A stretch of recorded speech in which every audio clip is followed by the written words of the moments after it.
Hi, I'm out of darts. Today, I wanted to do a quick review of the Adventure Force Tactical Strike Accelerator.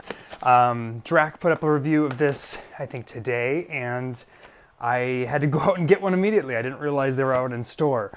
I have been working on a huge project, which I can't talk about yet. It is Nerf related, but not what you think it is, and it's been taking up a lot of my time. In another month or two, I will be explaining what that is, but I plan to do a lot more videos in the future.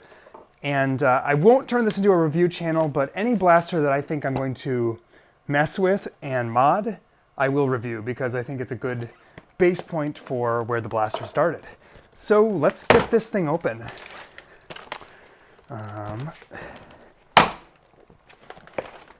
I hate these things. Okay. They did actually make it pretty easy. So this blaster shoots 25 rounds, as we know. Looks like the hopper is a giant version of their smaller pump action blaster, which is pretty neat. One thing I can see right off the bat doing is that this is a very easy inlet for 3D printing. So I could very easily design a larger hopper, and I think I will do that, provided this is a blaster I actually want to use and that it works out pretty well. I always have thought these rounds are pretty neat. They have a little sort of triangular shape to them, and I do think that they're kind of a neat looking round. To me, they actually seem fairly consistent overall. I would say that they're on par with the actual Nerf brand ammo. I know that in the manufacturing process of these, they actually have to throw away a certain percentage or a big chunk of the ones that they make because the type of foam that's used here doesn't expand in a uniform manner. So there's a lot of times where they are basically throwing out ammo, and I have actually purchased stuff online from different suppliers that says it's one brand or another, and actually comes to me with an HS on it, headshot.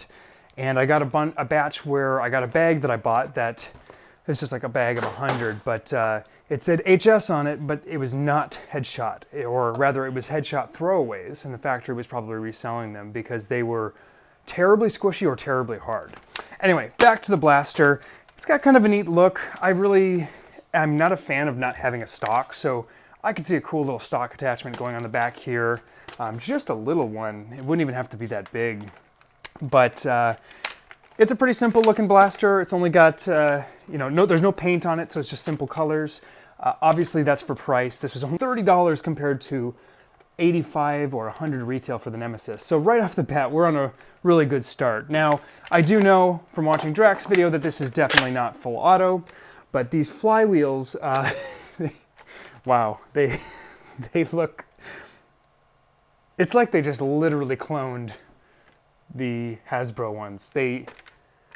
Oh, I can't wait to get that apart. I think these flywheels look identical. They're even asymmetrical, just like the Hasbro ones. So what I'm going to guess is happening here is that, like the battery pack, there's no patent on the size and placement and shape of a battery pack. So we know right off the bat that this does use the same battery pack that Nerf makes.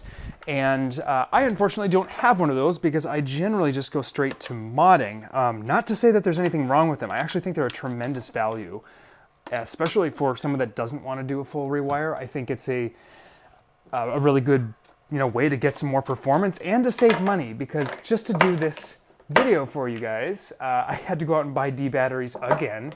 And those were, I think, almost $10 at Walmart, and that's a little absurd. So inside we see slightly different plastic coloring, a little more translucent than the Hasbro one, but it's the same battery tray. So I'm going to go ahead and stack this up with these fresh D batteries. I'm really not a fan of alkaline batteries. I'm only going to keep these around for demo purposes. Also, my fireplace did need some D batteries in case there's a power outage, so I guess I can use them for that. But we're going to get this going, and I'm going to just pop this in here right away. I've already forgotten which direction it came. There we go. Much like the rival, one thing I'm going to say right before even putting this back in is that weighting actually feels really kind of nice. Most of the weight's above the grip, so holding one hand, it's only a little bit front heavy. That's impressive considering there are 6D batteries in this thing. Now, of course, this has that little pop-up sight, which I have, of course, dropped on the floor here. I'm bad at unboxing. It's all that stuff that I normally don't even look at. I just throw it. So, of course, the blaster comes with these cool panels to make red or blue. I thought this was kind of a neat solution. To me, I'd rather see a bandana or a jersey or a shirt. Bandanas are just the easiest because when someone sticks their head around the corner, you can always see the bandana if it's on their neck or their head. So I generally prefer that. It also has a little rail attachment to make this little pop-up sight shooting out of the side. Now I guess the idea is that you come around a corner and you use that to sight with, but let's be honest, it's a rival ball blaster. It's not that accurate. I mean, it's decent, but it's not going to work that well.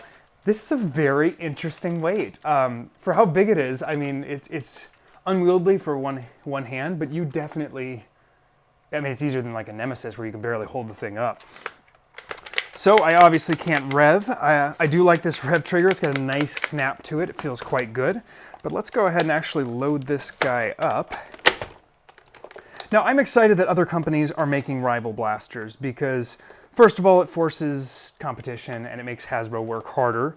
And not that Hasbro is going to, you know, take the easy route out. I mean, I'm really impressed in general with what's been coming out, but it's always good for us consumers to have, you know, more opportunity and more competition among the manufacturers. Now, that hopper looks like you could probably shove another 8 balls, but I'm going to say right off the bat, I know you can't. And the reason I'm going to say you can't is because the other blasters from the series with the tiny hopper, if you could put in 10 balls, it was meant to hold 7 or 8, I believe. I'm probably mistaken. Anyway, but if you put more in, then it just wouldn't feed. And that's really frustrating. So it's really all about not overfilling the hopper. And that's the same thing on the Nemesis. The Nemesis hopper, you can shove 120 rounds in there, but you're not going to get them shooting out. So let's give this a little shot here, and then I'll run it over the chronograph.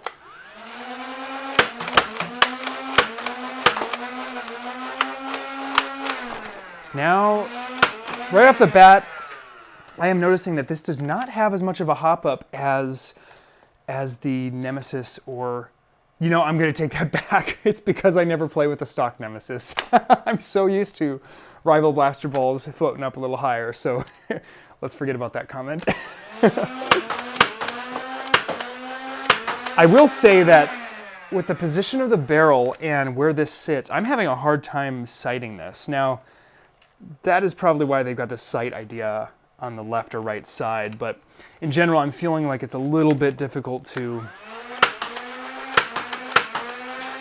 And it might be that the ranges I'm shooting here are too close, whereas Rival definitely shines in like the 30 to 40 foot range, especially at 30. It's like you virtually can't miss somebody if they're not moving at 30. That's where I think Rival really excels over some dart blasters. Now this has a solid hop-up, which I think is an interesting choice. It's actually, interestingly enough, it's almost identical what Tarek designed in the Here Mini. Updates are coming on that, I promise. We're just trying to work out a few bugs and make sure that we don't have a customer service nightmare and that we don't disappoint you guys who are interested in purchasing it. So it is coming. I know people keep asking in the comments. I'm trying to respond to as many as I can. But anyway, this has very similar hop-up. Overall, I mean, for the price, $30, it's a better Zeus. That alone, it makes it worth purchasing. Now, I do like the difference. I like how Zeus shoulders, and I like the bullpup feel, but overall, it's kind of a decent blaster. This grip is nowhere near as well designed as the Zeus and the Nemesis especially. It definitely feels like it's for, I mean, it is chunky, but it feels like it's for a little bit bigger hand. I do like the action. It feels decent. It's about like the Zeus. It's a little heavy, a little chunky, but that's for the actuator. That's somewhere down in here. I haven't been able to figure that out. So I am going to take this apart next immediately. I really only bought these D batteries so I could do a firing demo and original chronograph. Okay, so on the chronograph, let's see what we get.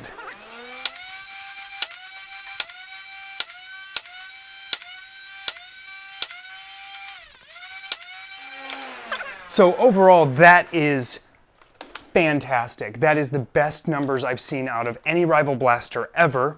I do believe my chronograph is accurate. I have a lighting kit for it, and it gives me very good reads all the time. That's impressive. On D batteries, we're getting mid to high 90s all the way through. That's pretty impressive. And I will have a lot more on this blaster to come. I don't know how soon it will be because I do have a major deadline in about 4 weeks, and that right now is my focus. Overall, this is a buy.